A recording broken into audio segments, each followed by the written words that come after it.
Hello, David Fife with Lake Country Acupuncture here for another healthy tip of the day. Today I wanted to discuss a bit further into the topic of the elements and the cycles of the year. Yesterday we talked briefly about the earth element, and that is the time of year that we're coming into. And again, there's 5 elements in the understanding of the cycle of the year that pertain to each certain point of the year, or each different part of the year. We've got wood, fire, earth, metal, and water. And this time of year is moving from the fire element into the earth element. This is how the Chinese describe the changing in the nature of the cycle of the year. And as we move into the earth element time of year, we tend to see certain symptoms arise in certain people that have certain problems within that element.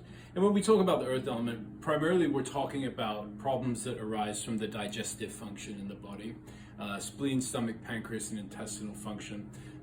And you can see a lot of symptoms that may arise in yourself or someone you may know at this time of year. People that have deficiencies or imbalances within those organ systems, which pertain to the earth element in Chinese medicine, may start to show symptoms more dramatically. So if you have any issues like lethargy, fatigue, if you're overthinking, you worry a lot, you have lower back tension, neck tension, you feel unfocused, you have a lack of mental clarity, there's perhaps a craving or an addiction relationship with food, some food allergies, blood sugar problems, digestive imbalance in general, so IBS problems, bloating, that kind of thing, feeling heavy in the limbs, again, feeling fatigued and lethargic is a very big one.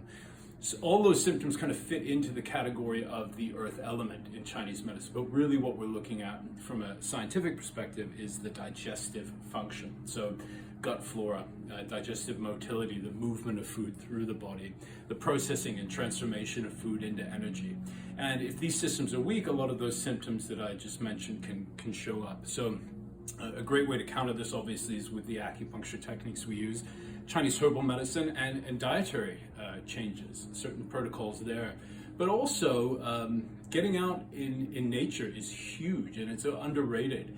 The more that we're out amongst nature and within nature throughout the year and are exposed to the elemental changes and the cycles of the seasons, the easier we are to adapt to those things. So I highly recommend everybody's getting out and getting the fresh air that they need and are adapting to the climactic change that goes on around them throughout the year, regardless of temperature.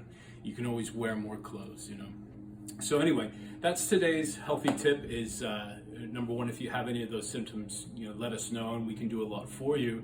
But also get outside and embrace the changes in the transition of the cycle of the seasons.